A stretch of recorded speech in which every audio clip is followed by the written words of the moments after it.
curhat hari ini. Kemudian keadaan ekonomi bagaimana? Alhamdulillah ya. Setelah Bu Sri Mulyani direshuffle nampaknya ibu-ibu ceria ya. Digantikan Bapak Purbaya. Kemudian yang terakhir anak-anak bagaimana? Sehat semua? Alhamdulillah. Kita mulai ibu-ibu sekalian. Assalamualaikum warahmatullahi wabarakatuh.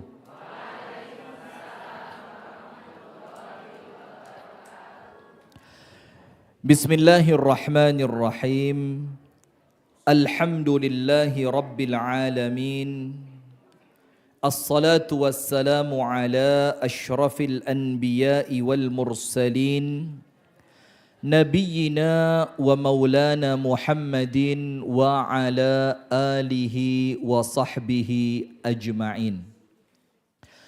A'udzu billahi minasy syaithanir rajim. Ya ayyuhalladzina amanu taqullaha haqqa tuqatih wa la tamutunna illa wa antum muslimun. Allahumma anta rabbi la ilaha illa anta khalaqtani wa ana abduka wa ana ala ahdika wa wa'dika mastata'tu. A'udzu bika min syarri ma sana'tu abu'u laka bi ni'matika 'alayya wa abu'u bi dhanbi faghfirli fa innahu la yaghfiru dzunuba illa anta.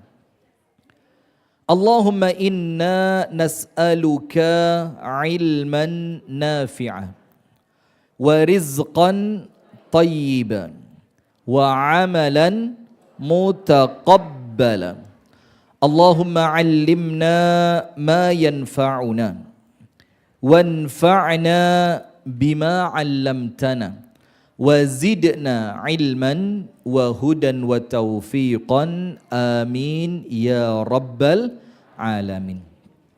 Alhamdulillah jamaah sekalian, ibu-ibu dan bapak-bapak jamaah pengajian Mafazah Masjid Fatimah Az-Zahra, yang semoga kita bersama senantiasa dirahmati oleh Allah, senantiasa mendapatkan bimbingan dan petunjuk dari Allah Subhanahu wa ta'ala. Amin. Kita bersyukur kepada Allah di siang hari ini, Allah pertemukan dalam rangka niatan yang baik. Kita kepingin mencari ilmu, kita kepingin iman kita dan Islam kita bertambah dengan ilmu yang kita dapatkan, dan kita ingin dengan ilmu tersebut Allah Subhanahu wa ta'ala menjadikan hidup kita ini semakin terarah. Amin ya rabbal alamin. Maka dengan itu ayo kembali ditata niatannya masing-masing. Datang untuk mencari ilmu, datang untuk memperbaiki iman dan Islam, datang untuk mencari ridha dari Allah dalam rangka memperbaiki kehidupan dunia dan akhirat kita masing-masing. Salawat beriring salam semoga tercurahkan kepada uswah kita, baginda Nabi besar Muhammad sallallahu alaihi wasallam, beserta seluruh keluarganya, beserta seluruh istrinya, beserta seluruh sahabatnya, dan seluruh di antara umat dan pengikutnya yang setia menjalankan tuntunan dan ajarannya ila yaumil qiyamah.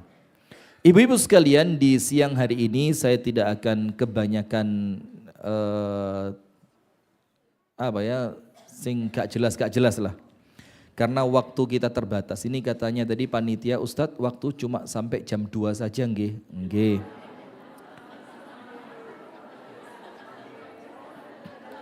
Kenapa? Setengah jam. Sampai jam 3. Ngomong apa sampai jam 3 itu ya. Nah, kita mau berbicara langsung to the point tentang apa? Tentang pasanganku adalah ujianku. Yang pertama ibu-ibu sekalian, Ibu-ibu tulis dalam Al-Quran pada dalam surah Al-Anbiya ayat yang ke-35. Surat apa? Al-Anbiya ayat yang ke-35. Supaya kita ngerti ternyata memang hakikat dunia ini ya ujian. Anda diuji dengan kesehatan, ada yang diuji dengan keuangan, ada yang diuji lewat anak keturunan, ada yang diuji lewat pasangan, dan ada yang diuji lewat perkara-perkara yang lain di dalam kehidupannya. Nah, sehingga kalau panjenengan mau belajar tentang manusia, tidak ada manusia yang hidup tanpa ujian. Nah, yang kita bahas sekarang ini adalah ujian dari sisi pasangan. Entah itu suami atau istri. Bu, terkadang sing rotok greget itu suami atau istri? Saya tanya, jawab yang kompak. Saya tanya ibu-ibu dulu ya, ibu-ibu. Bu, sing radi greget niku suami atau istri? Sabar, tenang. Bapak-bapak, jangan kalah Pak. Jangan kalah Pak. Sing greget nih Pak, suami atau istri? Nah, makanya dua-duanya sama ya. Karena apa? Kita ini menjadi suami, termasuk panjenengan menjadi istri, itu tidak luput dari sifat manusiawi yang tentu penuh dengan salah, khilaf, dan alpa. Nggih napa nggih? Nah, maka kalau panjenengan sudah tahu dari awal nikahnya panjenengan dengan manusia, jangan terlalu tinggi ngerti apa ekspektasi apa? Jangan terlalu tinggi harapan. Tulis, manusia itu kecewa karena terlalu tinggi dalam harapan. Akhirnya ketika apa yang dia harapkan tidak terwujud, dia akan kecewa. Coba dari awal ketika ngelihat suami, welek. Kok heleknya ya? Ketika Anda ngelihat suami, oh suamiku ini pasti manusia yang penuh dengan kekurangan. Sehingga ketika panjenengan mendapati betul-betul kekurangannya itu tampak, panjenengan boten kaget. Karena apa? Sudah diantisipasi dari awal. Maka kita kembali surat apa? Al-Anbiya. Ayat berapa Bu? Bagaimana bunyi ayatnya? Masya Allah.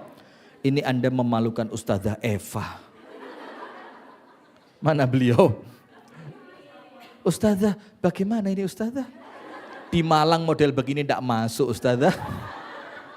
Maaf, guyon. Sudah begini. Dalam surah Al-Anbiya ayat yang ke-35 Allah menjelaskan kepada kita ada dua sisi. Sisi yang pertama, Allah mengingatkan bahwasannya setiap manusia pasti mati. Dan ibu-ibu tahu, mengingat kematian itu menghilangkan lara. Orang kalau ingin eling mati, itu maka semua ujian dunia terasa apa? Ringan. Sampai ada orang yang keblinger dianggap mati itu menyelesaikan masalah, sampai dia memilih apa? Bunuh diri. Nah, di sini menunjukkan secara akal manusiawi, memang kematian itu pada hakikatnya pemutus semua ketidakenakan dunia.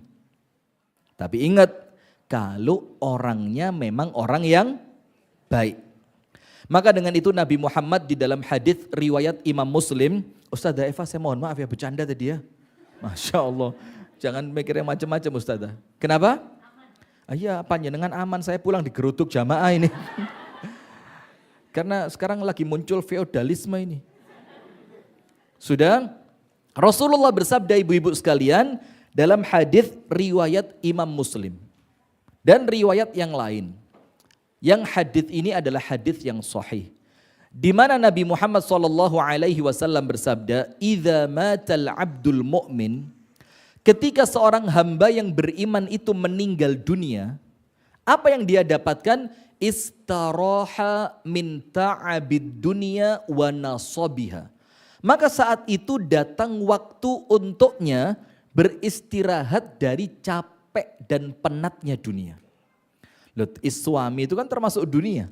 Istri juga termasuk dunia. Orang tua termasuk dunia, anak juga termasuk dunia. Maka ketika seorang hamba itu meninggal dunia, dia selesai dari semua ujian-ujian duniawi itu.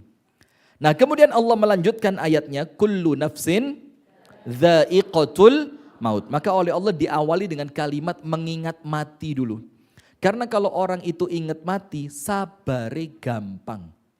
Saya barusan ketemu seorang laki-laki harus cuci darah seminggu 2 kali. Sudah setahun lebih jalan. Kemudian dia bilang apa? Tapi saya bersyukur Ustadz. Karena semenjak saya cuci darah ini seminggu 2 kali, sholat duha tidak pernah putus, sholat tahajud tidak pernah putus. Kenapa? Kepikiran mati. Nah, maka dengan itu Allah mengawali ayat ini dengan mengingatkan kita tentang kematian. Wong mati itu sunnatullah. Anda takut ataupun Anda berani, podo mati nih. Anda orang baik atau Anda orang tidak baik, tetap juga mati. Anda siap ataupun tidak, tetap bakal mati. Maka yang kita khawatirkan itu bukan matinya, tapi 2. Bagaimana keadaan ketika kita mati dan apa yang kita dapatkan setelah kita mati. Kemudian Allah melanjutkan, wa nabluukum, dan kami kata Allah, ini yang dipakai oleh Allah fi'ilnya fi'il mudhari'. Fi'il mudhari' itu kata kerja dalam bahasa Arab yang artinya sedang, akan, dan terus terjadi. Sedang, akan, dan terus terjadi. Wa nabluukum, dan kami akan terus menguji kalian dengan ujian apa? Bisyarri, dengan ujian yang buruk, wal khairi, dan dengan ujian yang baik, fitnah, untuk memberikan ujian kepada kalian. Nah, sehingga Allah Ta'ala dalam ayat Al-Anbiya 35 ini Bu, nyeritain sama kita, sudahlah kalau memang namanya dunia, tidak mungkin dunia itu akan melepaskan kita tanpa ujian. Ayo ayat yang lain, yang sering ibu-ibu ingat, dalam surah Al-Ankabut, ayat 1 sampai berikutnya, 1, 2, 3 dan seterusnya. Allah berfirman, a'udzubillahi minasyaitonirrajim. Alif lam mim, ahasiban nasu ayyutraku ayyaqulu amanna wahum la yuftanun. Mana mungkin kata Allah, kalian itu kok bisa-bisanya menyangka bahwa kalian itu setelah mengucapkan aku lu beriman, kemudian sama Allah ditinggalkan tanpa ujian. Gak mungkin kata Allah. Kemudian Allah berfirman melanjutkan, walaqad fatanna alladzina min qablihim. Dan kami kata Allah telah memberikan ujian kepada orang sebelum kalian. Ternyata tujuannya apa? Fala ya'lamannallahu alladzina shadaqu wa la ya'lamannal kadzibin. Tujuannya satu. Allah kepingin melihat orang yang jujur di dalam keimanannya, orang yang jujur di dalam penghambaan dirinya kepada Allah, pasrah, manut kersone Gusti Allah. Wala ya'lamannal kadzibin, dan Allah kepingin tahu orang-orang yang imannya cuma di lisan. Nah, maka dengan itu dalam surah Al-Ankabut ayat 1 sampai 3 Allah jelas menunjukkan kepada kita memang pasti namanya manusia hidup di dunia pasti diuji. Nah, sekarang ada ujian itu yang lewat pasangan. Anda buka surah At-Taghabun. Surat apa? At-Taghabun. Ayat 13, ayat yang ke-14 dan 15. Ayat berapa? 14 dan 15. Surat At-Taghabun ayat 14 dan 15. Ini kita sampaikan dulu dalil-dalil yang menyebutkan tentang pasangan itu adalah ujian. Nanti kita akan sampaikan ya apa menghadapinya. Ijol tombok. Bagaimana menghadapinya? Ijol tombok. Ustazah, kok begini jamaahnya? Masa ijol tombok Bu? Suami Anda tidak baik, tuker tambah gitu? Anda kok menengah ya Allah. Nah sudah. Surat At-Taghabun ayat yang ke-14 kita baca. A'udzubillahi minasyaitonirrajim. Ya ayyuhalladzina amanu, wahai orang-orang yang beriman. Maka yang memegang peran di sini Bu, keimanan. Maka orang kalau imannya lemah, yo dikit-dikit nangis, Dikit-dikit putus asa. Dia kena masalah dikit sudah menjadi orang yang patah semangat. Kena masalah sedikit langsung menyalah-nyalahkan orang lain. Kena masalah sedikit mikir koyoke mati lu enak. Kenapa? Imannya lemah. Maka tidak ada obat yang paling baik untuk menghadapi masalah kecuali keimanan. Kecuali apa? Keimanan. Nah, kita lanjutkan. Ya ayyuhalladzina amanu inna min azwajikum. Sesungguhnya sebagian, tidak semua. Sebagian dari pasangan kalian. Nah, kalimat sebagian di sini maknanya dua. Makna yang pertama, sebagian dari pasangan kalian, itu maknanya sebagian dari sifat pasangan kalian. Jadi tidak 100% menjengkelkan, gak mesti ono enake kan? Ada menyenangkannya, ada tertawanya, ada bahagianya. Tapi sebagian dari sifat pasangan kita itu Allah datangkan sebagai ujian buat kita. Itu makna sebagian dari pasangan kalian. Sebagian di sini makna yang pertama, sebagian dari sifat pasangan kalian. Maka Rasulullah mengingatkan apa? La yafruku mu'minun mu'minatan. Jangan sampai seorang suami yang beriman membenci istrinya yang sama-sama beriman. Jangan, kata Allah. Jadi dilarang membenci pasangan yang iman, itu dilarang. Kenapa ya Rasul? In radhiya in kariha minha khuluqan, apabila ada sebagian sifat pasangannya yang dia benci, sebagian loh ya. Radhiya minha khuluqan akhar. Tapi dari pasangan itu akan ada akhlak lain yang dia sukai. Misalkan memang orangnya gemuk. Enggak usah guyang-guyu, biasa aja. Kenapa kalau ngomong gemuk kok sensitif ya? Sudah, misalkan Anda kok berdehem terus. Sudah, saya lanjutkan. Misalkan katakan memang orangnya gemuk. Jadi secara fisik mungkin dalam tanda kutip normalnya manusia memandang itu sebagai kekurangan. Tapi ternyata dari istri yang gemuk tadi, open sama anak luar biasa. Nurut sama orang tua panjenengan.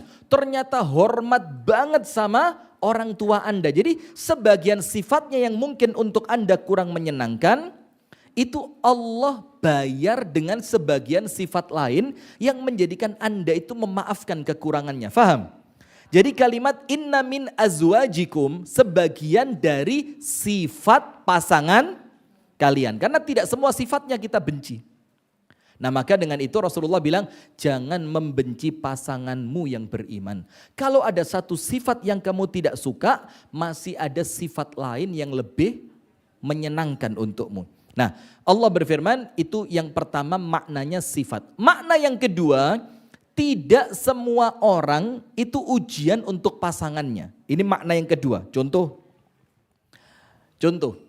Jadi kalimat sebagian dari pasangan kalian itu menunjukkan tidak semua pasangan. Ada sebagian pasangan yang memang oleh Allah tidak dijadikan ujian untuk pasangannya. Contohnya siapa? Saya. Saya bukan ujian untuk istri saya. Ada apa Anda tidak terima? Percaya, Masya Allah, saya doakan panjang umur, husnul khotimah, rezeki lancar, bahagia dunia, tepuk sakinah. Masya Allah. Sudah, saya lanjutkan. Nah, contoh nggih. Ibunda Khadijah, tahu kan Ibunda Khadijah? Ujian tidak untuk Nabi Muhammad. Secara buruknya perangai, bukan.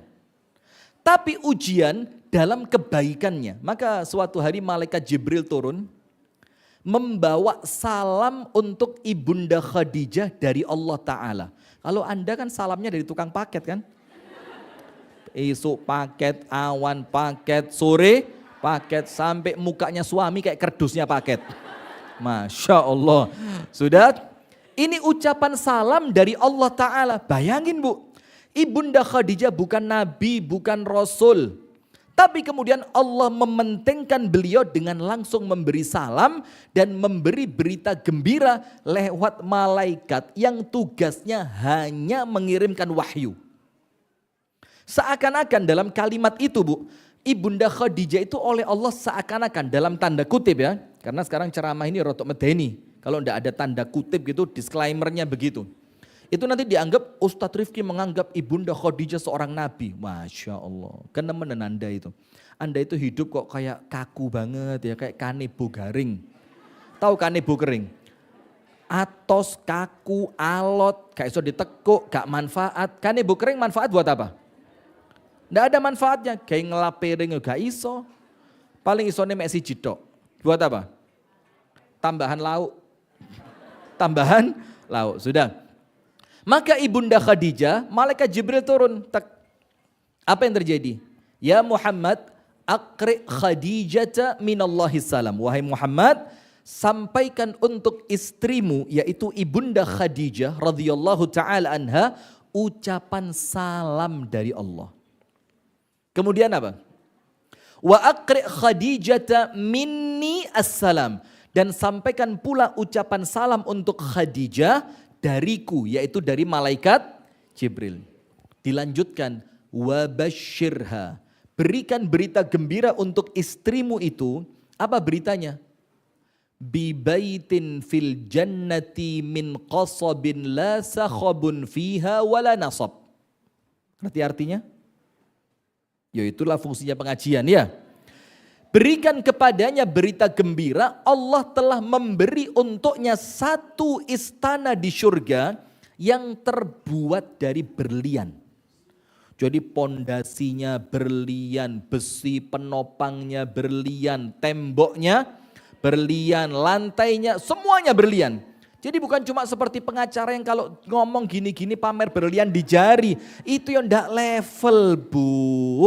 Anda jangan gampang silau ya. Anda jangan silau dengan orang-orang non-Islam di dunia ini. Karena memang Allah menganggap dunia ini tidak berharga. Sehingga Allah kasih buat mereka. Untuk Anda yang beriman, tidak mungkin Allah kasih sesuatu yang tidak berharga, Bu. Allah kasih untuk Anda sesuatu yang berharga, yaitu akhirat. Sudah, berikan berita gembira untuk Khadijah. Satu istana di surga yang terbuat dari berlian. La sakhabun fihi. Atau dalam riwayat fiha. Yang di dalamnya tidak ada kebisingan. Bising itu apa? Berisik. Kata Al-Imam An-Nawawi, kenapa sifat istananya Ibunda Khadijah adalah istana yang tidak mengandung kebisingan. Anda tahu 25 tahun Ibunda Khadijah berumah tangga dengan Nabi Muhammad, tidak pernah angkat suara, tidak pernah marah, tidak pernah protes. 25 tahun. Anda? Loh kok ketawa? Anda? Setiap 5 menit, Masya Allah. Jangan di sini curhatnya nanti. Kita bikin kajian khusus laki-laki nanti. Bagaimana trik menguatkan rumah tangga dengan naungan poligami. Nanti setelah ini. Sudah, lanjut. Dan berikan berita gembira satu istana di surga dari berlian yang tidak ada kebisingan. Apa kata Imam Nawawi? Kenapa sifatnya kok istana itu tidak ada bisingnya? Karena Ibunda Khadijah menjaga rumah tangga Nabi, tidak pernah membuatnya bising selama 25 tahun. 25 tahun. Yang kedua, la sakhabun fiha wala nasab. Dan tidak ada kelelahan di dalam istana itu. Kenapa? Karena kata Imam Nawawi, lelahnya Ibunda Khadijah sudah habis ketika di dunia. Maka ketika pindah ke akhirat, tidak ada lagi kelelahan. Nah, maka dengan itu ibu-ibu sekalian, kalimat inna min azwajikum itu menunjukkan kalimat sebagian, bisa jadi sebagian sifat pasangan atau sebagian dari pasangan yang Allah berikan kepada kita. Apa Allah katakan tentang mereka? Wa auladikum, dan anak-anak kalian aduwallakum fahdharuhum, akan menjadi musuh untuk kalian. Menjadi musuh itu apa, Bu? Panjenengan kepingin sodakoh, pasangan melarang. Panjenengan kepingin masukkan anak ke pesantren supaya pergaulannya terjaga, pasangan melarang. Panjenengan ingin pakai jilbab yang besar, yang rapi sesuai tuntunan syariat, suami mengatakan koyok teroris. Panjenengan kepingin melakukan kebaikan demi kebaikan, rumah itu kosong, hanya kepake di hari tertentu. Panjenengan mau, Mas, omai tak gawe TPQ yo, nanti mumpung kita belum pakai. Suaminya bilang, ojo, orang-orang TPQ kalau disiling kok dikira dikei. Gak oleh dijaluk maneh, pengalaman kan? Maka hitam di atas putih harus jelas, Ustazah. Anda korban atau pelaku? Nah sudah, maka itulah menjadikan Allah mengatakan mereka itu musuh. Terus Allah bilang apa? Fahdharuhum, berhati-hatilah terhadap mereka. Kemudian Allah mengatakan wa in ta'fu wa tasfahu wa taghfiru fa innallaha ghafurun rahim. Tapi kalau kalian memaafkan, kalian melupakan, kalian mengampuni, kalian berbuat baik kepada pasangan yang seperti itu, yang menjadi fitnah, menjadi ujian, menjadi musuh, menjadikan Anda tidak bisa beribadah dengan maksimal. Kalau Anda memaafkan, apa yang Allah katakan? Sesungguhnya Allah itu pengampun lagi penyayang. Maksudnya Allah itu pengampun penyayang ada dua. Allah mengajak Anda untuk meniru sifatnya Allah yang pengampun dan penyayang. Makna yang kedua, Allah janjikan untuk yang bisa memaafkan pasangannya, Allah akan ampuni, Allah akan sayangi.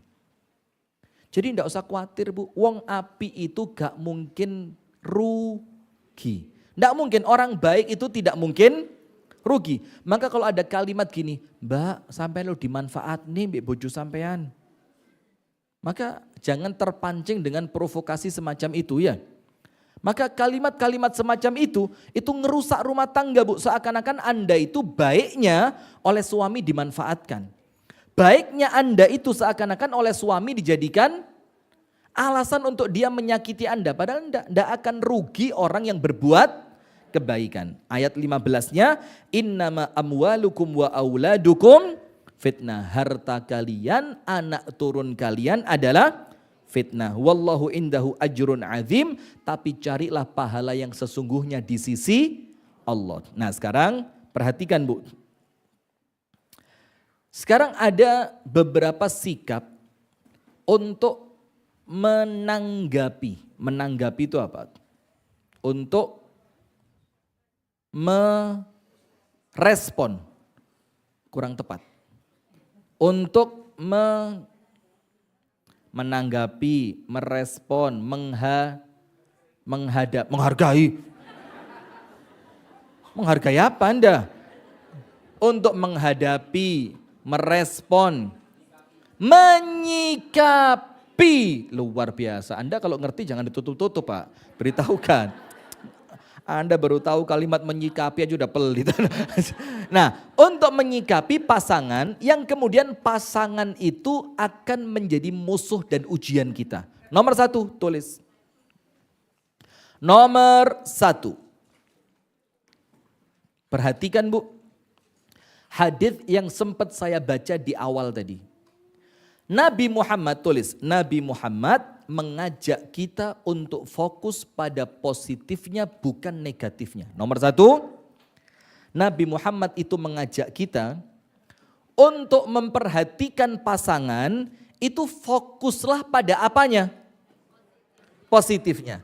Jangan Anda itu terlalu fokus pada negatifnya. Maka Nabi Muhammad bersabda, janganlah seorang mukmin laki-laki membenci istrinya seorang mukminah. Jangan, itu larangan. Jadi Nabi Muhammad melarang kita untuk membenci pasangan kita. Apapun yang terjadi. Walaupun nanti kalau saya lagi baik hati, tapi kayaknya enggak. Saya lagi enggak baik hati sekarang. Saya akan tunjukkan kepada Anda 5 hukum cerai. Jadi cerai itu hukumnya bisa jadi wajib. Dan bisa jadi mubah, bisa jadi makruh. Salah satunya apa? Yang menjadikan cerai itu wajib. Ketika kita memiliki pasangan yang menjauhkan kita dari Allah Subhanahu wa taala, itu maka cerai saat itu hukumnya wajib.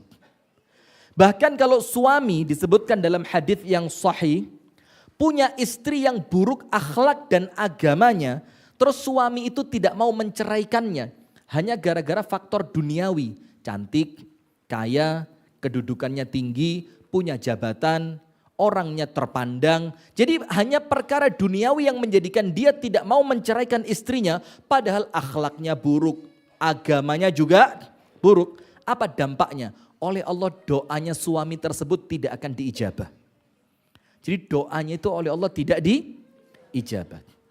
Nah jadi terkadang kalau ngelihat orang bercerai ibu-ibu sekalian, jangan dipandang sinis. Mbak, pegatan. Masa iya. Nah maka udah biasa aja. Karena Anda tidak tahu, untuk dia itu bisa jadi cerai memang hukumnya apa? Wajib. Justru kalau tidak dia lakukan, dia akan mendapati rumah tangga yang semakin hari semakin menumpuk dosa. Bukan menambah kebaikan. Nah maka yang pertama Nabi Muhammad mengajak kita untuk fokus melihat apanya Bu? Positifnya. Maka contoh, ini contoh serius ini. Istri Nabi yang pertama. Siapa? Setelah wafatnya Khadijah. Mau apa yang ngerti Wonosobo. Setelah wafatnya Ibunda Khadijah, siapa istri yang pertama kali dinikahi oleh Nabi Muhammad? Saya ketawanya sampai bernada loh Bu. Ummuna Saudah. Usianya berapa? Sepantar dengan Nabi Muhammad. Sepantar itu berarti berapa? Sekitaran usia 50 sampai 52 tahun. Pertanyaannya, kenapa kok Nabi Muhammad harus menikahi wanita dengan usia sebanyak itu? Sudah umur 50-52. Padahal Nabi Muhammad saat itu ya seorang yang cukup terpandang. Nabi Muhammad pilih siapapun tidak akan ditolak. Karena apa? Mungkin, saya tidak mengatakan itu aib ya. Kalaulah usia yang tua itu dianggap aib, Allah menutupi kekurangannya pada usia dengan kedewasaan dan kematangan berfikirnya. Kekurangan Ummuna Saudah pada posisi, katakan misalkan itu kekurangan pada posisi usia, Allah tutupi dengan kematangan berfikir. Dalilnya apa? Rasulullah itu ketika ditinggal wafat oleh Ibunda Khadijah, kemudian tidak lama setelah itu ada juga wafat pamannya, maka Allah menghadirkan seorang wanita yang mungkin secara usia tidak belia, tapi secara pemikiran dewasa. Yang itulah yang paling dibutuhkan Nabi Muhammad di saat itu. Dan terbukti dalam kisah yang lain, ketika Ummuna Saudah itu dalam tanda kutip oleh Nabi Muhammad ditawari cerai. Bukan karena Nabi Muhammad tidak suka, bukan karena Nabi Muhammad benci, bukan karena apapun. Tapi apa? Nabi Muhammad merasa iba. Iba itu apa? Gak tega. Kenapa? Istri Nabi Muhammad yang lain masih seger bergas. Jadi kalau diajak safar itu masih kuat. Tidak memberatkan ya, maaf ya. Tapi Ummuna Saudah usianya sudah sangat lanjut. Dalam keadaan, mohon maaf ya, normal keadaan fisik perempuan di zaman itu, ya secara umum lah ya, perempuan dari negara Arab itu ketika usianya bertambah, keumuman dari mereka badannya bagaimana? Melar. Gak terima. Ayo, saya ngomong bukan dari omongan saya Bu. Anda tahu Ibunda Aisyah pernah diajak lomba lari sama Nabi Muhammad berapa kali? Yang disebutkan dalam hadis 2 kali. Yang pertama siapa yang menang? Ibunda Aisyah. Karena apa? Yang kedua siapa yang menang? Rasulullah. Kenapa kok Ibunda Aisyah yang kedua bisa kalah? Anda loh yang ngomong ya, tolong kamera di arah sana. Kamera diarahkan ke sebelah sana, saya tidak ikut-ikut ini. Ini termasuk pelecehan agama ini.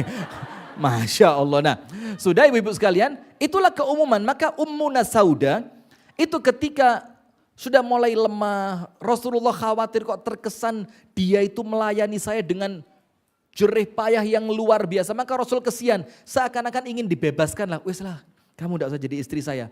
Apa kata Ummuna Saudah? Ya Rasulullah, jangan diceraikan. Tapi saya punya solusi. Apa solusinya? saya hadiahkan semua jatah saya untuk Aisyah.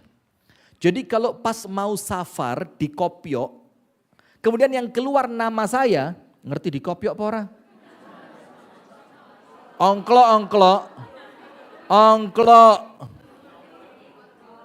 Ongklok. Diundi ya. Kalau di Jawa Timur itu kalau orang arisan, nang di Kopyok. Ngerti di Kopyok? Ya di Kocok itu kan. Kalau yang keluar namanya Ummuna Sauda, maka kata Ibunda Sauda apa? Maka aku hadiahkan untuk Aisyah.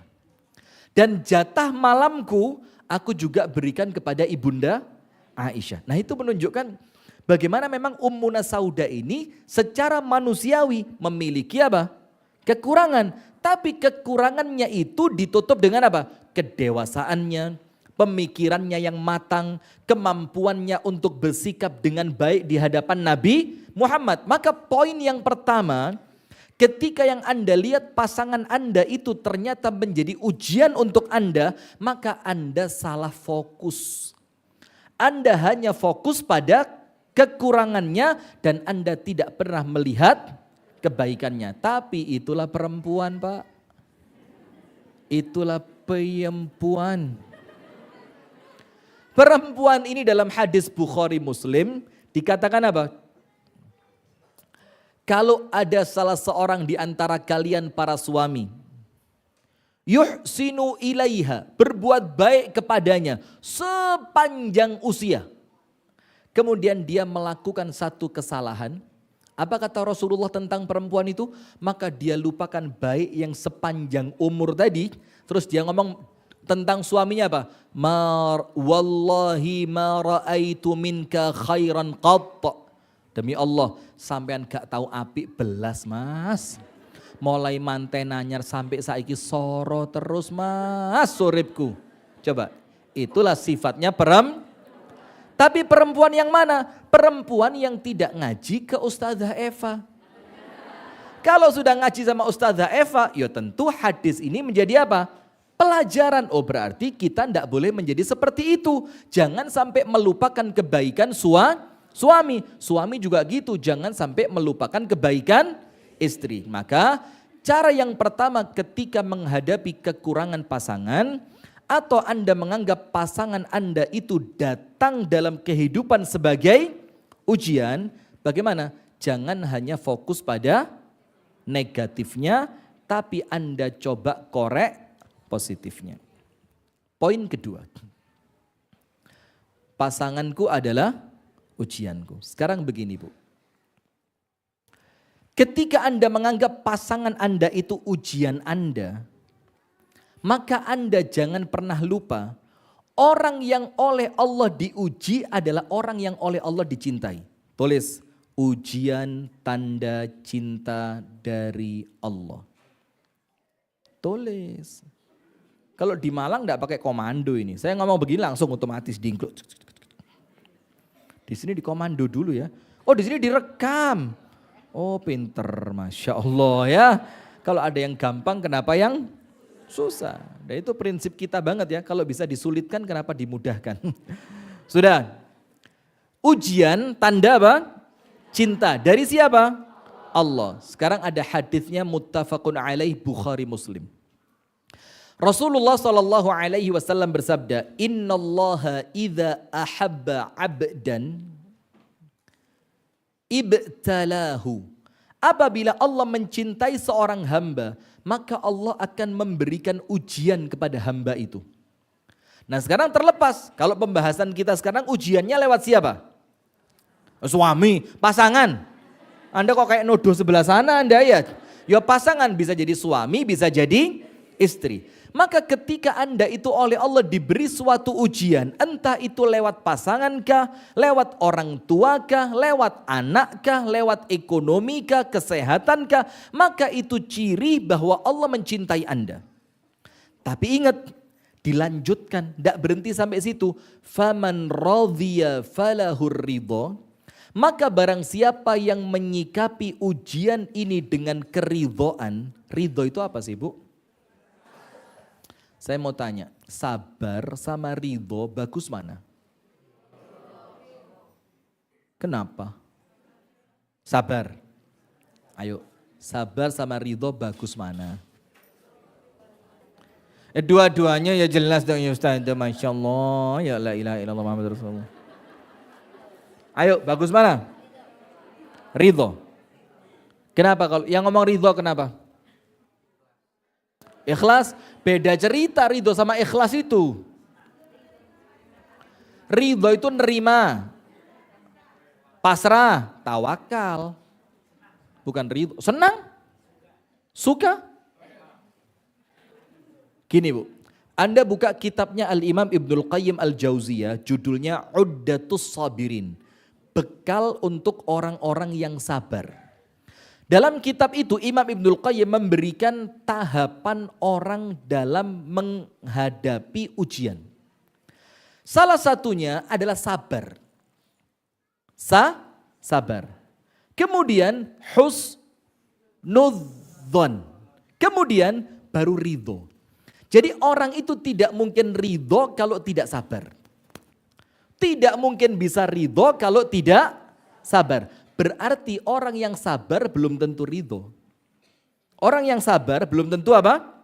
Ridho. Artinya begini, coba cek ya. Ini kalau orang sabar belum tentu ridho. Orang kalau kena musibah, dia kan tidak punya pilihan kecuali harus sabar. Nah, tapi sabarnya dia belum tentu menjadikan dia mencintai ujian ini. Itu sabar. Yang penting sabar itu Bu, gak protes itu sabar. Anda tidak marah, Anda tidak mengucapkan ucapan yang jelek, Anda tidak berbuat dengan perbuatan yang mendatangkan murka dari Allah. Ketika datangnya ujian, itulah namanya apa? Sabar. Tapi ridho itu apa? Mencintai ujian. Jadi ketika Anda oleh Allah dikasih pilihan, Anda tidak punya pilihan. Anda mengatakan terserah apa yang engkau pilihkan untukku ya Allah. Nah termasuk pasangan Bu. Pasangan itu bukan untuk disabari. Tapi untuk apa? Ridho. Bukan cuma sabar tapi apa? Ridho. Ridho itu apa? Ya memang dia pasangan saya. Maka baiknya saya cintai, kurang baiknya juga saya harus, bukan mencintai, maksud enggak baiknya dicintai. Saya harus terima. Karena memang itu sepaket, enggak iso kan suami tak pek lomane tok. Kerengi PN. Ini suaminya berapa orang kok PPN ini ya? Nah sudah, maka ridho itu yang disebutkan oleh Rasulullah dalam hadis ini. Faman radhiya falahur ridho. Orang yang ridho dengan ujian dari Allah, maka Allah akan memberikan keridhaan untuknya. Sebaliknya, waman sakhita falahus sukht. Tapi orang yang murka dengan ujian dari pasangan tadi, itu berpotensi mendatangkan kemurkaan dari Allah.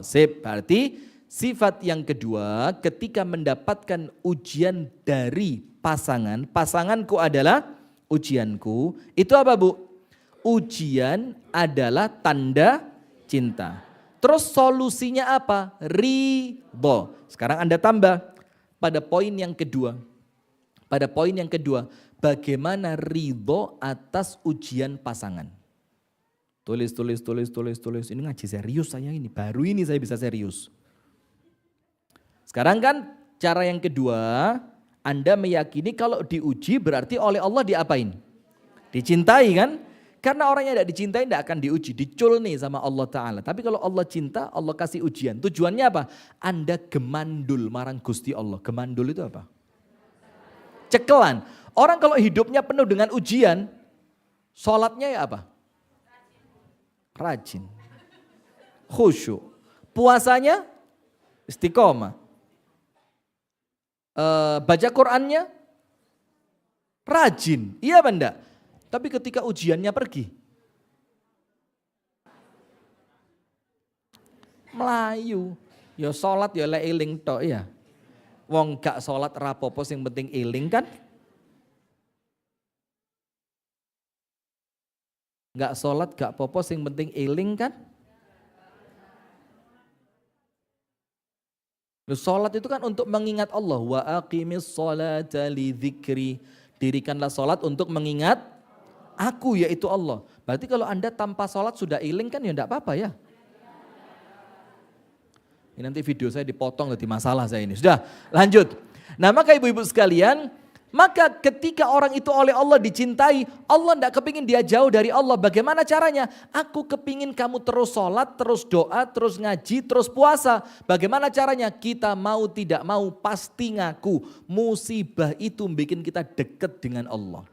Nah sekarang Ustadz pada poin yang kedua, kalau itu memang tanda cinta dari Allah, sikap kita apa?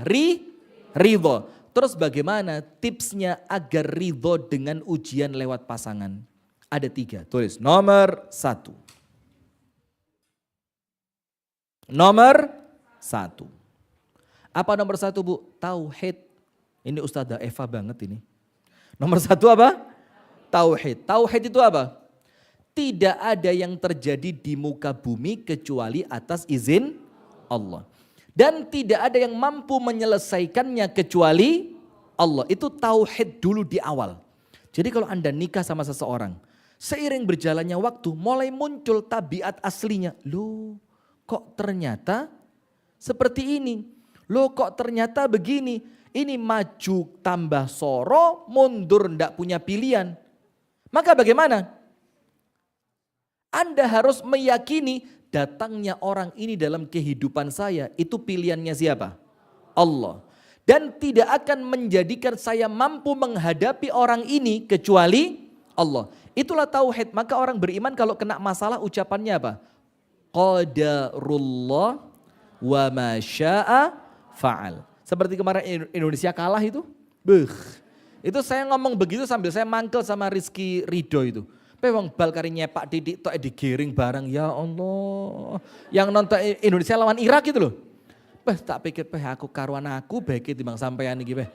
Lawang bola itu coba dikirim ke Muhammad Rahmat Paes. Itu namanya itu ya. Kiper timnas apa? Muhammad Rahmat Paes.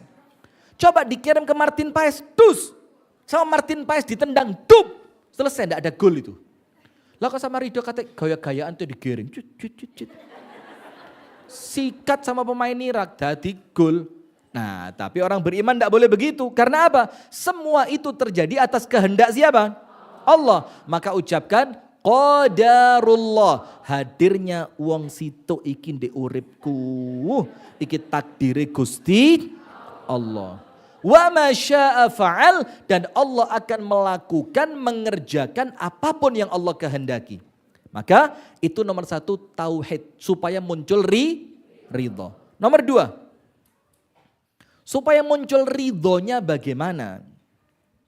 Orang itu ketika mendapatkan ujian, entah itu dari pasangan ataupun dari yang lain, tapi kalau tema kita pasangan, ingat Bu, supaya Anda bisa ridho dengan keberadaan pasangan yang tidak sempurna itu, bahkan datang kok rasanya mek ngelarak niati tok yo. Coba angkat tangan yang seperti itu.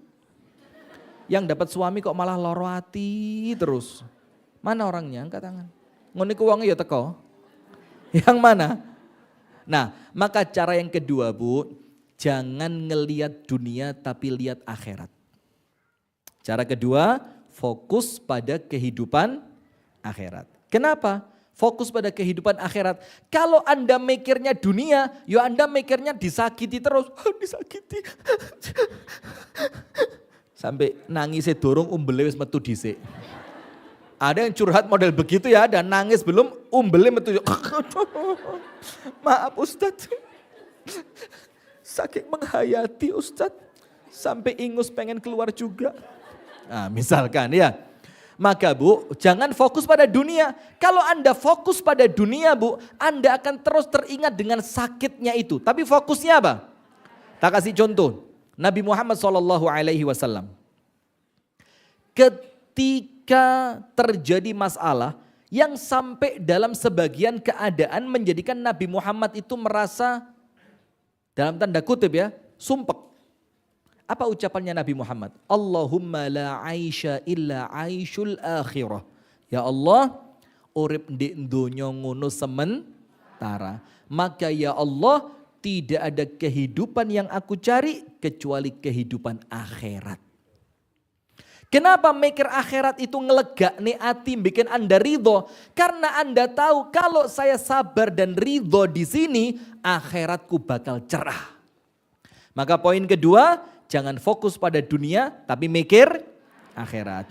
Yang ketiga, perhatikan inna idhamal jaza ma'a idhamil bala. Kalau ujian itu semakin berat, maka ganjarannya semakin besar. Maka ketika Anda merasa semakin susah hidup Anda dengan keberadaan suami yang semacam itu, ojo khawatir, jangan khawatir. Kenapa? Maka pahala dari Allah yang maha adil untuk Anda pahalanya semakin besar. Maka nomor satu, bagaimana biar ridho? Tauhidnya diluruskan, ini datang, muncul, hadir, ada karena kehendak siapa? Allah. Maka tidak ada yang mampu menyelesaikan kecuali nomor dua, fokusnya akhirat jangan dunia. Nomor tiga, elingan pahalane. Diingat apa? Pahalanya. Semakin berat, pahalanya semakin besar. Sekarang masuk poin yang ketiga. Pasanganku adalah ujianku. Anda buka surah At-Taghabun ayat yang ke-11.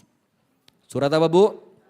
At-Taghabun. Tadi 14 dan 15. Yang itu menunjukkan kepada kita dalil bahwa memang pasangan itu adalah ujian. Dalam surah At-Taghabun ayat yang ke-11, Allah Ta'ala berfirman, ini poin yang ketiga nggih. Ma asaba min musibatin illa biiznillah. Tidaklah muncul musibah apapun ibu-ibu. Entah suami menghadapi istri atau istri menghadapi suami. Yang kurang menyenangkan, kurang membahagiakan, yang nampaknya kok gini banget.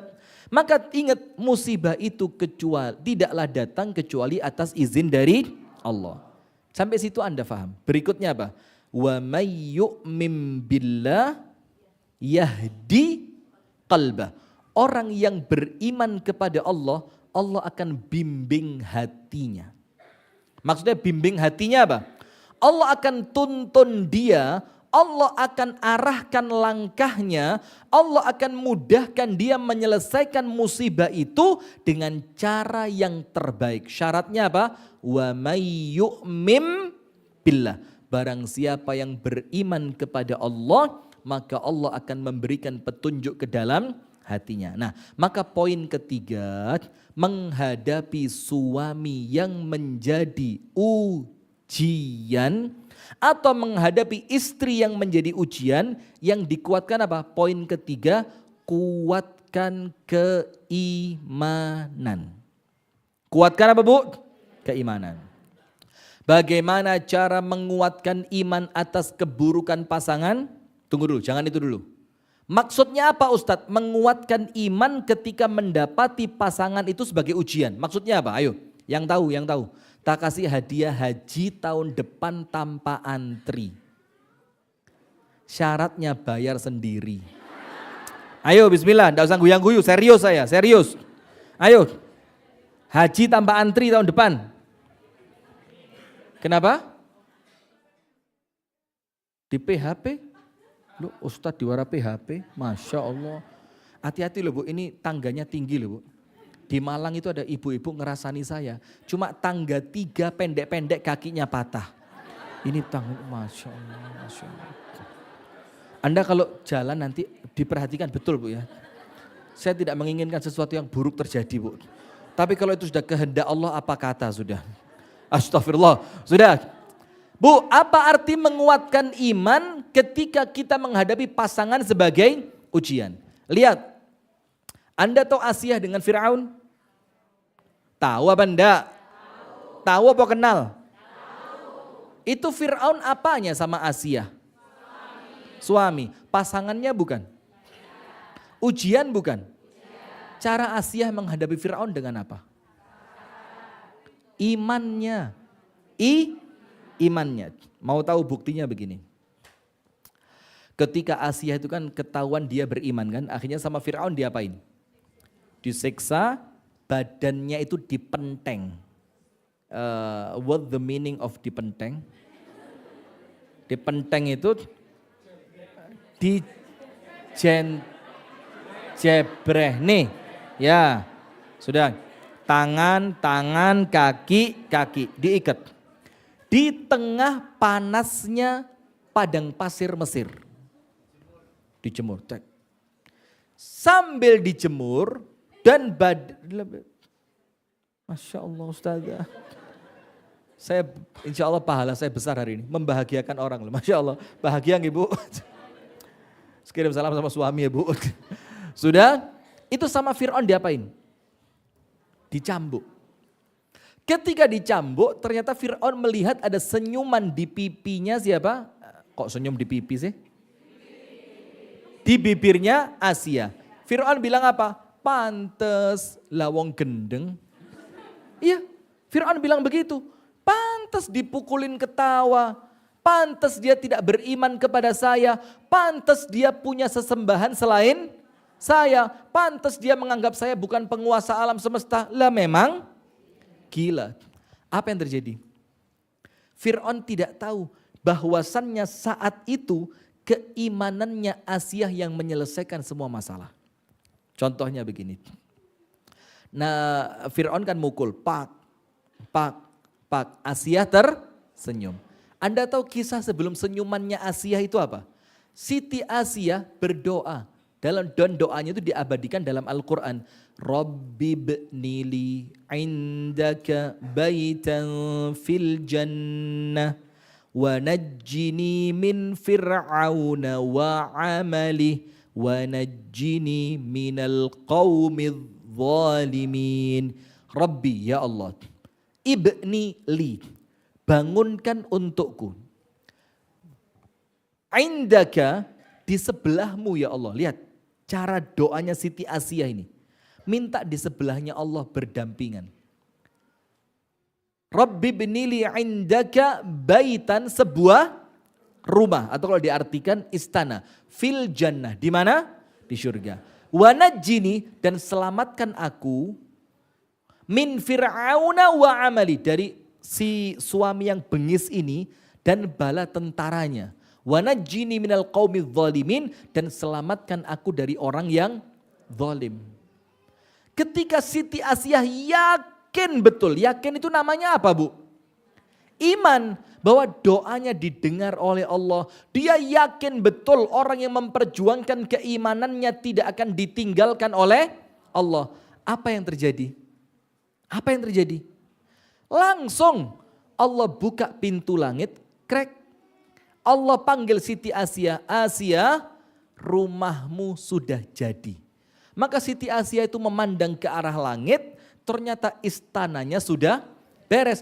Keimanan itu yang menjadikan dia merasa ujian dari Fir'aun itu tidak ada apa-apanya. Tidak ada apa-apanya. Contoh yang lain. Anda tahu kan manusia yang mati syahid pertama dalam agama Islam siapa?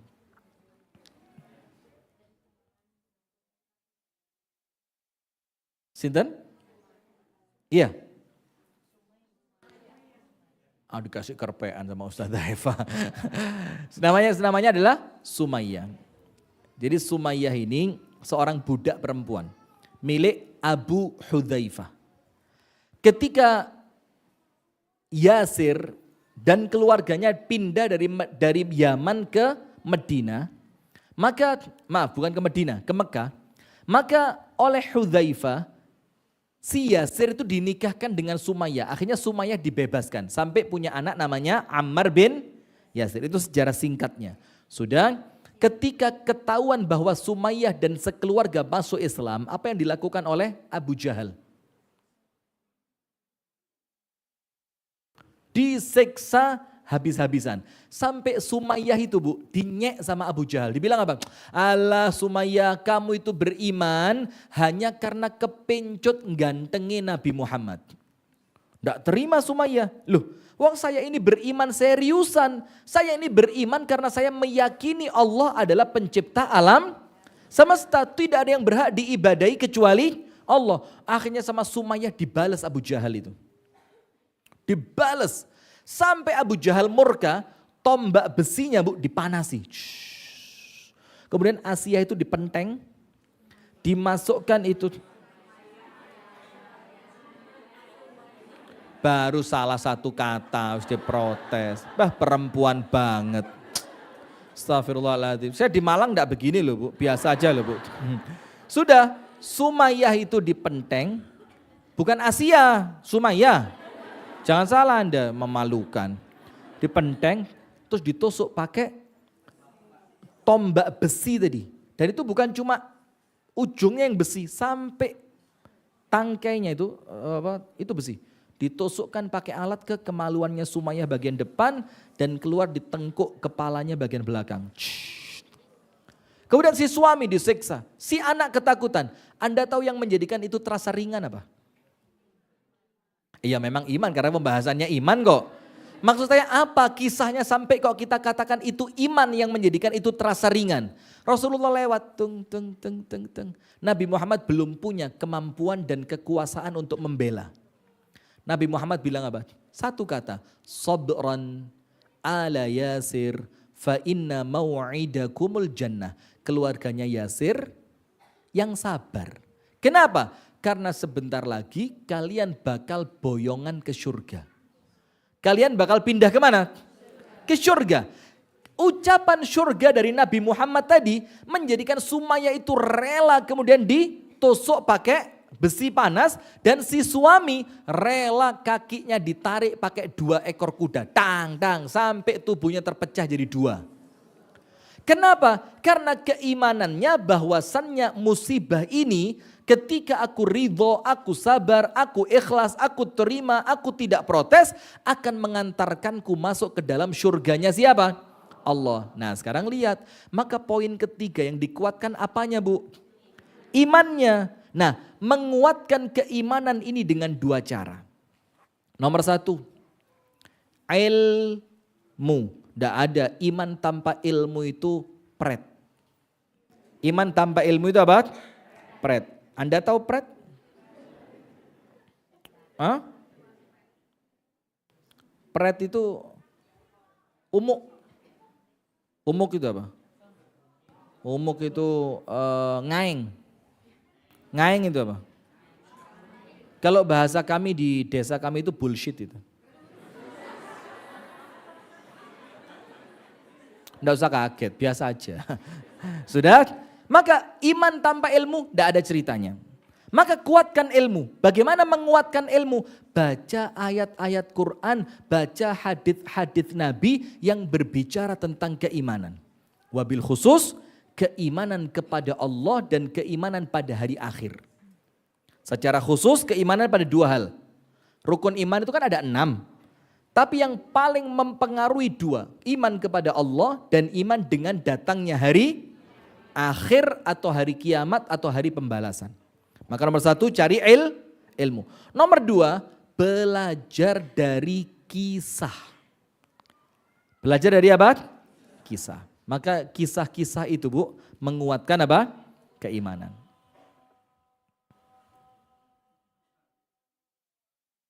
Ringtone-nya azan ya? Oh iya Jari, padahal itu kan jadwal azan Bu, bukan ringtone. Anda enggak ngerti ringtone ya? Sudah, saya lanjutkan sedikit lagi. Anda buka dalam Al-Quran ibu-ibu sekali, ini tentang iman, tentang apa? Iman. Anda buka surah An-Nisa ayat 19. Ini masih pada poin yang ketiga yaitu apa? Iman. Anda buka pada poin yang ketiga tentang iman pada surah An-Nisa ayat berapa? 19. Allah Ta'ala berfirman seperti ini. Wa'ashiruhunna bil ma'ruf. Pergaulilah istri kalian dengan pergaulan yang ma'ruf. Ya termasuk kalau mau dibalik ya boleh seorang istri melayani suami dengan cara yang ma'ruf. Karena ini kan berbicara tentang siapa? Pasangan suami dan istri. Kemudian Allah berfirman, melanjutkan. Fa in karihtumuhunna, kalaulah ada sebagian dari perangai suami atau istri yang kalian benci. Fa in karihtumuhunna, fa asa an takrahu syai'an wa yaj'alallahu fihi khairan katsiran. Boleh jadi dari apa yang kalian benci itu Allah mendatangkan kebaikan yang sangat banyak. An-Nisa berapa? 19. Pergaulilah pasanganmu dengan cara yang Baik, kalaulah kalian membenci mereka, boleh jadi dari sebagian yang kalian benci, Allah akan mendatangkan kebaikan yang sangat banyak. Anda buka kitab tafsir Al-Miqbas. Fi tafsiri Abdullah ibni Abbas. Terus kati nulis kedawan tiba nih kasih tulis ya. Tafsir apa? Al-Miqbas punya Abdullah ibnu Abbas. Abdullah ibnu Abbas ibu-ibu sekalian menafsirkan ayat ini, bersabarlah kalian atas kekurangan, isbiru ala azwajikum. Sabarlah atas kekurangan pasangan kalian. Itu kata Abdullah bin Abbas menafsirkan An-Nisa ayat 19. Terus Abdullah bin Abbas melanjutkan begini. Kalau ya, ini bisa suami, bisa istri, tergantung konteks yang panjenengan fahami. Kalau panjenengan perempuan, ya berarti istri. Kalau panjenengan laki-laki berarti siapa? Suami. Kata Abdullah bin Abbas, kalau ada seorang istri sabar betul menghadapi kekurangan suaminya, atau sebaliknya, kalau ada seorang suami sabar betul menghadapi kekurangan istrinya, apa yang terjadi? Kata Abdullah bin Abbas, Allah akan gantikan kesabarannya itu, Allah ganti dengan anak yang solihin, solihat, yang menyenangkan mata dan hatinya. Itu kalau dia sabar. Nah, dan ini iman bu, iman artinya apa? Iman bahwa Allah pasti tidak akan mengingkari janjinya. Ketika Allah mengatakan kalau kamu benci dia, boleh jadi dari apa yang kamu benci akan mendatangkan kebaikan yang banyak. Firman Allah bukan? Firman Allah dalam surat apa? An-Nisa ayat berapa? Maka mengimani ayat itu dengan membaca tafsirnya Abdullah bin Abbas. Kalau aku sabar, aku tidak protes, aku ridho, aku tetap berbuat baik kepada pasanganku, maka kesabaranku akan Allah ganti dengan anak yang menyenangkan hati dan pandangan mataku. Bayangin. Jadi banyak bu, orang-orang zaman dulu kan gak gampang cerai ya. Anak-anaknya ya apa? Masya Allah api-api. Kerjone pena, ibadah yo pena, tutur-tuturane. Ngerti tuturan itu? Yang ada istilah dari bahasa Wonosobo, angel temen tuturamu. Bahasa Wonosobo itu ya. Nah, maka itu bu, itu keimanan. Maka kalau kemudian orang tua itu sabar atas kekurangan pasangannya, Allah itu akan jadikan anak-anaknya solihin dan solihat. Tak kasih cerita. Disebutkan oleh Al-Imam Syekhul Islam Ibnu Taimiyah. Di dalam kitabnya Fatawa Ibni Taimiyah. Tentang orang tua yang sabar kepada pasangan, anaknya dadi anak sing api, soleh dan solihah. Begini ceritanya, ada seorang ulama, istrinya itu ganyang pol. Ganyang tahu? Ganyang itu gudo. Gudo ya. Wes pokok istri itu jadi ujian banget untuk dia. Ujian berat buat suami ini. Tapi suaminya sabar. Sampai yang tidak sabar muridnya, malah muridnya tidak sabar. Muridnya bilang gini, wahai guruku, aku tidak melihat istrimu itu kecuali sudah waktunya untuk diceraikan. Wes pokok sampai muridnya yang ngomong bu. Si suami tenang, sabar, diam, tidak pernah ngamuk. Dia doain suami, dia doain istrinya, dia berharap kebaikan dari kesabarannya itu. Subhanallah. Sampai muridnya protes, Pak Guru, itu istrimu Pak Guru, Masya Allah. Kami tidak melihatnya kecuali sudah pantas untuk diceraikan. Apa kata suaminya? Asbir alaiha, wes gak popo. Biarkan saya bersabar atas keburukannya. Apa yang terjadi bu? Sampai suatu hari Pak Kiai yang Masya Allah tadi dengan istrinya yang juga Masya Allah apa na'udzubillah. Astagfirullah itu ya. Ini Pak Kiai yang Masya Allah dengan istrinya yang astagfirullah itu. Ini punya anak laki-laki. Sampai anaknya tumbuh remaja, kemudian dewasa, sampai menikah. Setelah si anaknya Pak Kiai itu menikah, setelah sekian bulan, menantu perempuannya datang ke rumah Kiai itu.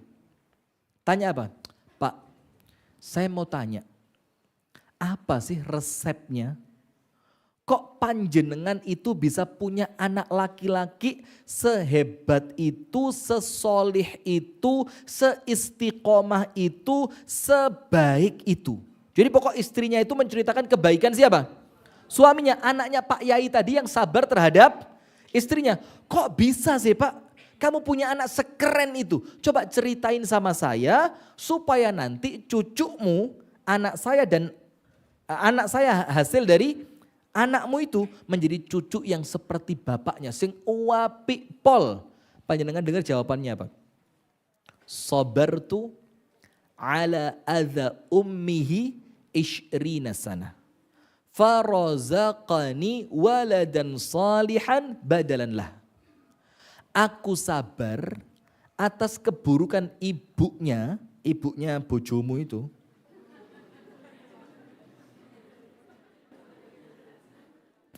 Aku bersabar atas keburukan ibundanya, yaitu istriku, artinya istriku kan. Berapa? Ishrina sana, 20 tahun. Bukan kaleng-kaleng ini Bu. Bukan kemudian sabarnya, saya sudah sabar Ustadz 3 jam. 3 jam.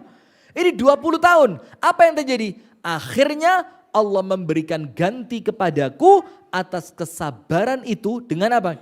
Dengan anak yang solih dan solihah. Sampai anaknya sehebat suamimu sekarang. Lihat Bu. Jadi tidak ada yang sia-sia Bu. Pasangan sebagai ujian itu Bu. Kalau iman Anda dikuatkan dalam surah At-Taghabun ayat berapa tadi? 11. Barang siapa beriman kepada Allah, Allah akan membimbing hatinya.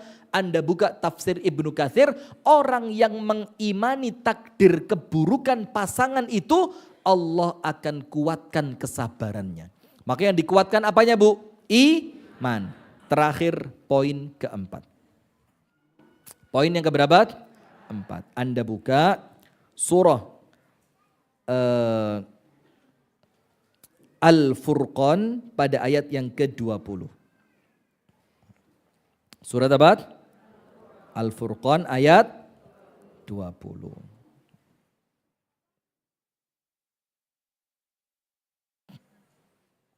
Dalam surah Al-Furqan ayat 20, Allah Subhanahu wa taala berfirman begini.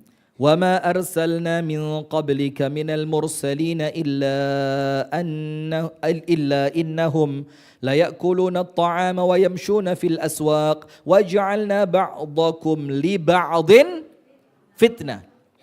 Atasbirun wa kana rabbuka basira. Begini Bu. Dalam Al-Furqan 20 jelas banget kita ini kumpul siapapun, mau teman, mau karyawan, mau bos, mau tetangga, mau apa? Bahasanya apa? Kumpul bestie.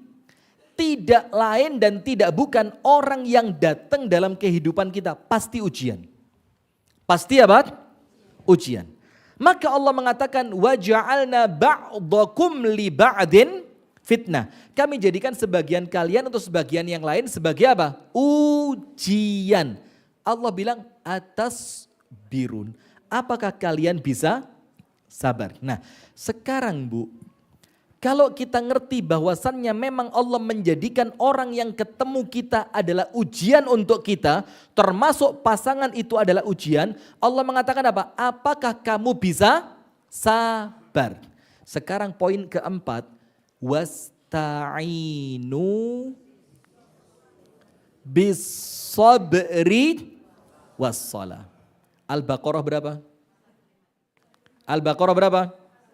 153. Allah berfirman wasta'inu bis-sabri was-shalah, dan tariklah pertolongan dari Allah. Artinya apa?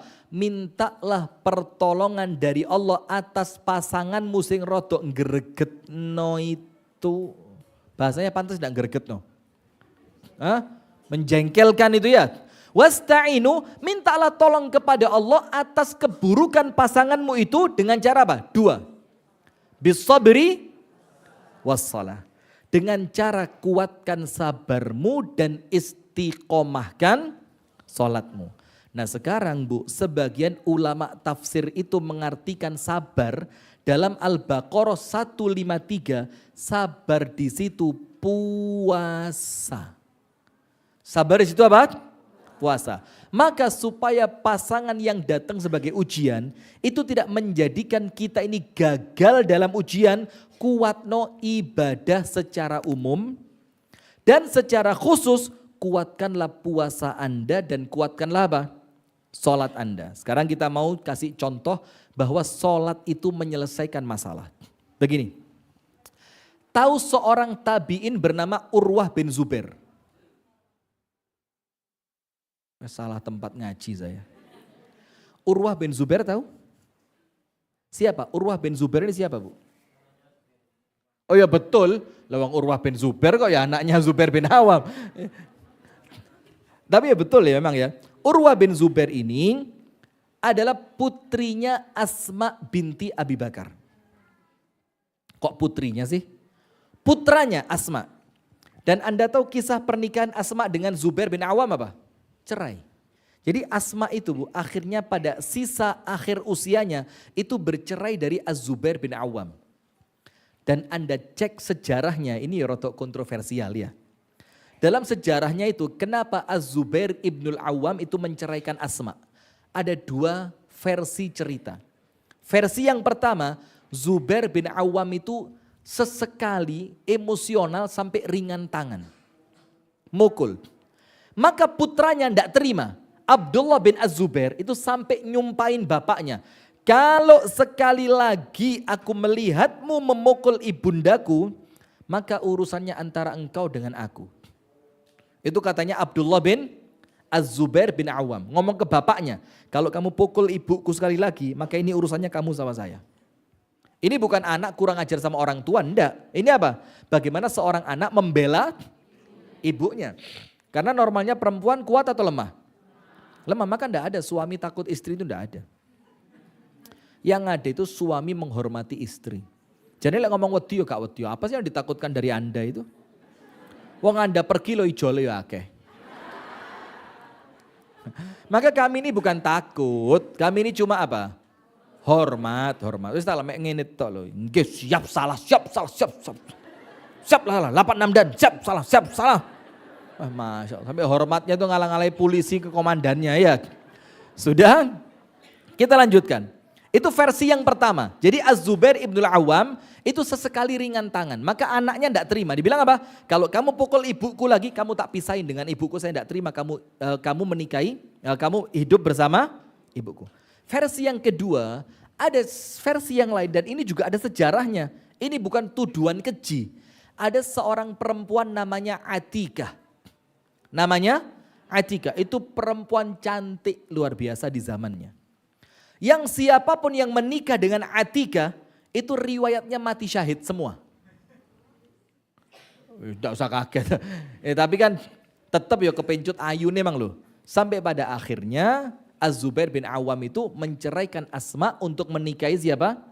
Atikah. Tapi itu versi udah yang nggak perlu kita perdalam ya. Nah tapi intinya ini rumah tangga orang baik Bu. Asma baik. Zubair bin Awam satu di antara 10 yang dijamin masuk surga. Tapi mereka cerai. Mereka punya anak beberapa. Yang terkenal Abdullah bin Zubair dan Urwah bin Zubair. Urwah bin Zubair itu kena penyakit namanya penyakit akilah. Penyakit apa? Akilah. Apa penyakit akilah itu? Di Indonesia tidak ada. Penyakit akilah itu di Arab. Sampai sekarang masih ada.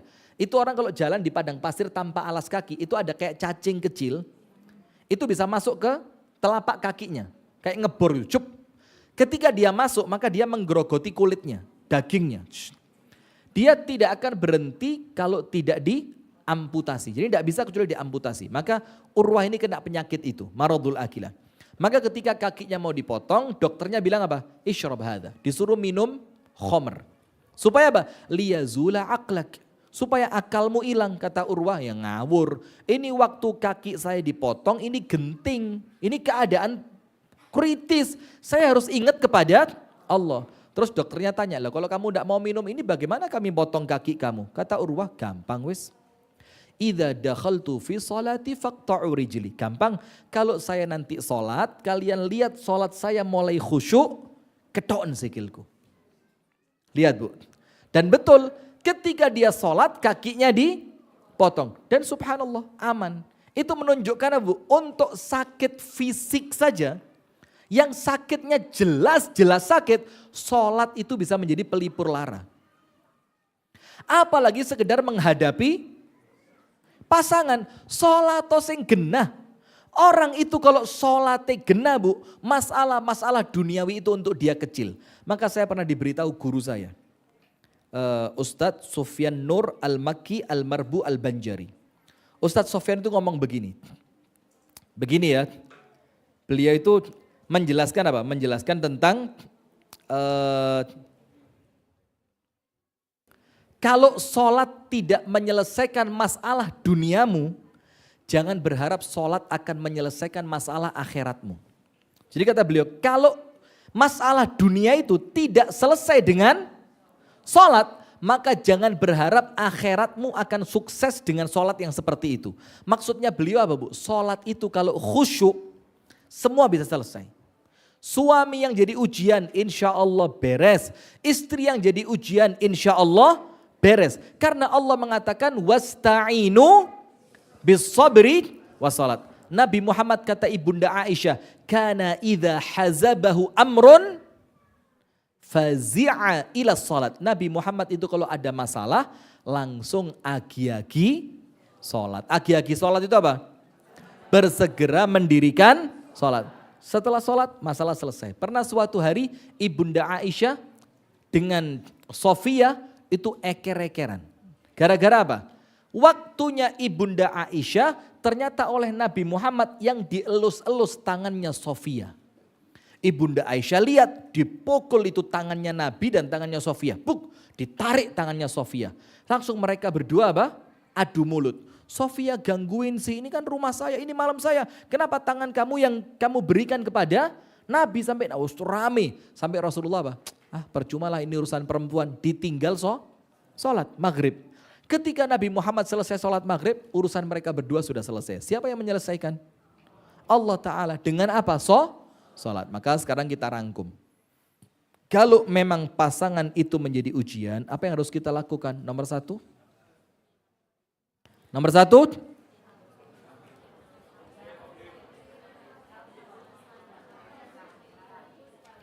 Anda nulis apa enggak sih Bu? Jangan melihat hanya negatif. Fokus pada nomor 2. Anda itu oleh Allah sedang dicintai. Supaya Anda itu gemandul marang Gusti Allah, maka dikirimi ujian lewat pasangan. Supaya Anda dekat sama Allah, doa, zikir, ngaji, tidak putus. Karena Allah cinta, kalau tidak ada musibah, tidak ada ujian, tidak ada tantangan, Anda akan malas doa. Nomor 3. Apa? Yang dikuatkan apanya Bu? Imannya. Karena At-Taghabun ayat 11, orang kalau beriman ketika muncul ujian Allah langsung yang membimbing dia untuk mampu sabar. Bagaimana menguatkan iman? Ilmu dan kisah. Yang keempat